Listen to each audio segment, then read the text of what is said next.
You are listening to the Atlanta Sports Podcast, the only podcast covering all of your teams. Bringing you the best sports news from the state of Georgia, from the professional ranks to the high school levels, we have it all.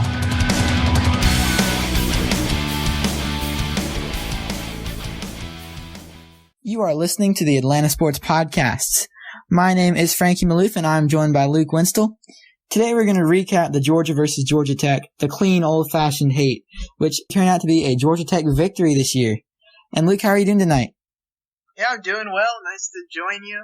To the final from between the hedges, Georgia Tech wins for the second time in 3 years by a score of 28-27. It was a very exciting game, a good one. I know some people probably chose not to watch it in favor of the Michigan-Ohio State game that was going on, but Georgia and Georgia Tech almost matched it in excitement at the end of the fourth quarter. So Tech's win brings the all-time record and still in Georgia's favor to 65, 41, and 5. Yeah, and Tech has won in Sanford Stadium up in Athens. They've won 2 times in a row now, so they may not be able to win at home in front of their fan base, but they certainly don't mind ruining Georgia fans' days. They've done it again. This is the first time that that's happened since 1998 and 2000. And we mentioned that in our preview show. Tech won 3 years in a row between 98 and 2000, including that thriller they won in Atlanta. I think that may have been the last time they've won in Atlanta. Yeah, since 1999. Yeah, Tech's going up. Paul Johnson, I was reading an article today, may be a candidate for ACC Coach of the Year. He's brought his team from a terrible record last year. They've gone to 8-4 now. It's a 5-win improvement from the 3-9 record. They missed a bowl last year. They will go bowling this year. And another interesting note we have for you, the senior quarterback at Georgia Tech, Justin Thomas, defeated the freshman quarterback Jacob Eason. Part of that, Thomas, I think, outplayed Eason. Jacob threw 2 interceptions. Thomas kept a pretty clean game. And I think experience just outlasted him in the quarterback battle. Yeah, and, speaking of Georgia, their offense, led by the freshman quarterback, they had 402 total yards, which is above what they've been doing this whole season. 263 rushing yards, 139 passing yards. The passing yards you could have, and you should have probably had more passing yards, but the 263 rushing yards is well above their average for the season. You score 27 points, you expect to win the game. They're just not good enough in the crunch time. They had the interception late in the game that pretty much sealed the deal for Georgia, gave a short field for Georgia Tech. The defense for Georgia, it was good. Again, it's just not good enough. They let Tech drive down the field that last drive, giving them the lead with just a few seconds left on the clock. Yeah, back to what you were saying about the Georgia offense. They did a good job. They held her into the bargain, as they say. The rushing was good. I mean, when you're ahead, you're supposed to just run the ball, run the clock, get some yardage. They did that. I think the passing yardage, not really a concern for me just because they were ahead. That one time when Georgia passed and Eason threw that interception that ended up probably costing the Dogs the game. Now, I think a run play there and you just end up punting it, I think that turns out better for you. The offense should have been enough to win, like you said. The defense just couldn't come down in the crunch time. They did a pretty good job of it against Auburn. The defense has really been good all season, just overall, just not good enough. And with Tech, lots of credit to them. They did a great job. They're explosive in that run game. Like you were saying, they had the 42-yard touchdown run, but the triple option offense based a lot off of just gaining 3 or 4 yards per play and just moving the sticks yard by yard. Those explosive plays ended up killing Georgia. I think they had a tough time staying disciplined and marking the right man and maybe let the option fool them a little bit. Yeah, and the Tech defense did a good job of limiting big plays for Georgia. The longest play was a 42-yard by Sony Michel. He did have a pretty good day. But, they did a good job limiting Georgia, which Georgia's offense hasn't been spectacular all year long. But, holding Georgia, especially down at the end, forcing that turnover, that was key for Georgia Tech. They did a good job making sure Georgia stayed under the limit. And Georgia has players like Nick Chubb and Sony Michel and Isaiah McKenzie. There's Terry Godwin they can throw into the mix. Those are all explosive guys, and for Tech to only allow scores on a 3-yard run, a 10-yard run, things like that, a 6-yard pass, that's pretty good. Yeah, and just some common opponents. We did mention this in our preview show, if you did listen to that. Georgia did beat North Carolina by 9 points. North Carolina beat Tech by 28, and Tech beat Vanderbilt by 31, and Vanderbilt beat Georgia by 1 point. Shows you the strangeness of college football. One team one day playing really bad, another day playing really good. So you can't put too much stock into that, even though most people do. Yeah, we didn't put a whole lot of stock into the common opponents. There were a few things we did talk about that we put stock in, and it turned out that worked. I mean, we were talking about the defenses and how many points they allow and how many points the teams score. That's what we were thinking about. The schedule, strength of schedule. Now that I really think about it, look back at the schedules, strength of schedule is not a whole lot different between the two teams. The stats evened out. It's just we were supposed to expect a close game here, and we got one. Talking about computer polls here, 4 of the 6 computers had Georgia higher, 2 had Tech higher than Georgia. Georgia was ranked as high as 28, as low as 53. Tech was ranked as high as 38, low as 47, and those computer polls coming into the game. And 2 of the polls had the teams within 3 spots of each other. So again, this was supposed to be a close game. We got a close one. I think if Georgia wins by a field goal, not as many people are shocked, but Tech winning by 1 is kind of a big deal just because people, especially in this era of football, are not quite as used to Tech beating Georgia. I mean, right, because, like I said, Georgia Tech hasn't had a multi-game winning streak against Georgia since the 1998 to 2000 seasons, and now they potentially have turned the tables. Georgia has a new head coach, and he is winless against Georgia Tech now, and Mark Richt was 13-2. So, in regard, if Mark Richt played Georgia Tech every year, I don't think he would have been fired. If he played him every game every year, I think he would still be in Athens. But the way it works now, Tech has the potential to get a good run going here against Kirby Smart and his new Georgia Bulldogs. Yeah, to the game itself, we'll give you a scoring summary, go over some stats, and then look forward. So for your summary, in the first quarter, pretty good bit of action. Tech had a Clinton Lynch 42-yard touchdown run, and Georgia answered with a Sony Michel 10-yard touchdown run. So it ended up 7-7 in the first. So heading into the second, Marcus Marshall, the brother of Keith, has a 4-yard touchdown run to put Georgia Tech in the lead, 14-7. And then Georgia again answers with an Isaiah McKenzie 6-yard pass from Jacob Easton, the freshman quarterback. Rodrigo Blankenship hit the extra point there. He was perfect from PATs on the day. So heading into the third quarter, teams come out of the locker room. Right at the start of the third, just 3 minutes in, Rodrigo Blankenship hits a 27-yard field goal. I think Georgia would have liked to do better in the red zone on that possession, but only came away with 3 instead of 7. Yeah, and then Nick Chubb, he scored on a 3-yard run 5 minutes later, and that put Georgia up 24-14. At this point, Georgia looks like they're starting to run away with it. Then Rodrigo Blankenship, with 26 seconds left in the third, he kicks another field goal, putting the Dogs up by 13, 27-14.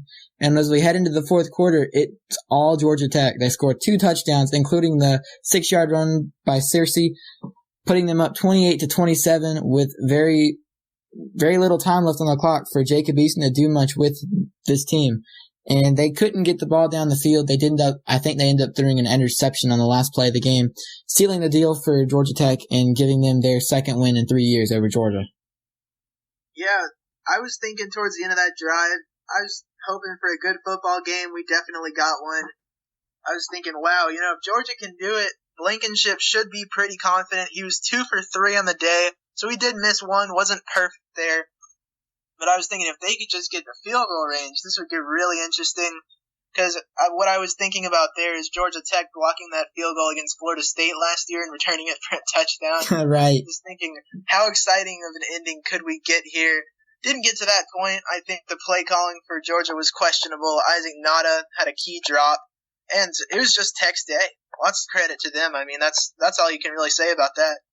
Yeah, and just some stats we'll run through. Justin Thomas in his last regular season game as a Georgia Tech player.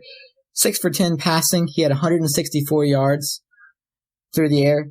He did throw 1 interception, which wasn't too bad for a day. He's been doing a great job taking care of the ball this year compared to previous years, especially last year. He had a rough year with the ball handling, I guess you could say. Lots of fumbles, especially in his triple option offense where the quarterback pitches the ball out a lot. But, he's done a much better job in his senior season, and I think he has made amends for that. And Georgia passing, Jacob Eason, 14 for 27, 139 yards through the air, 1 touchdown, but 2 interceptions, including that key one at the end, which led to Georgia Tech's ultimate victory. Yeah, Thomas did a good job, as you said. His experience really paid off, had a lot of poise in the pocket, even outside of it when he's rolling out to get that option pitch. Did a nice job as a runner.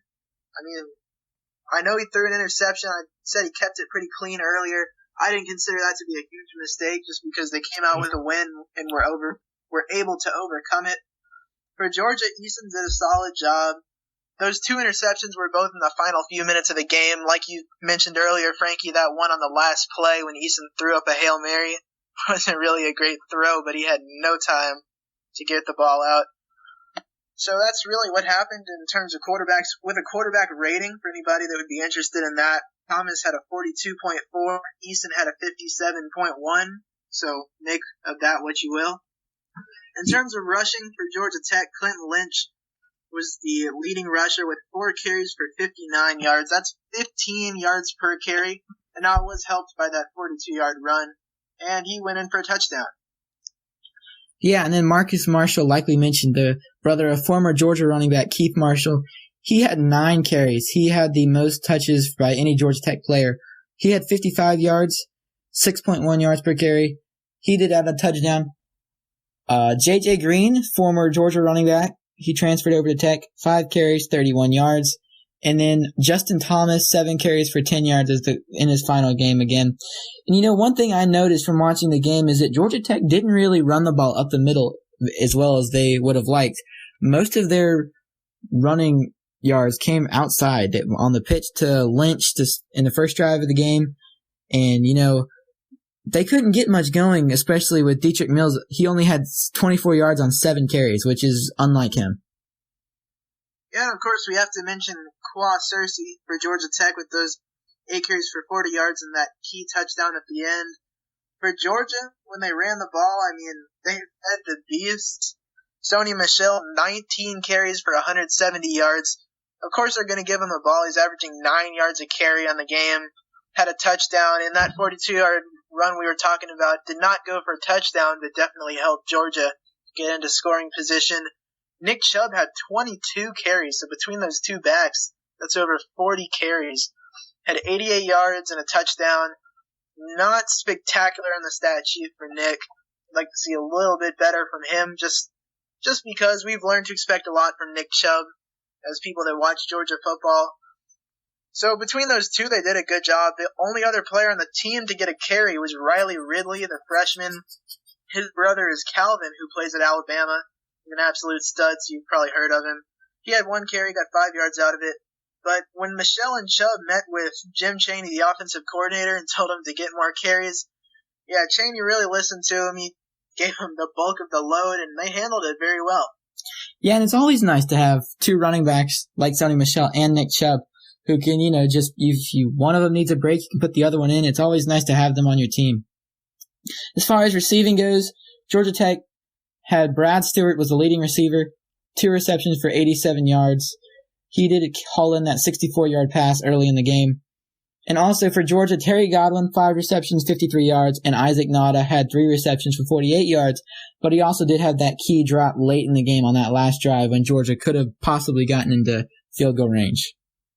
Yeah, on the Georgia Tech side, talking about Brad Stewart with the 2 for 87, that number was helped out by a 64-yard catch. He was left wide open by the Georgia secondary.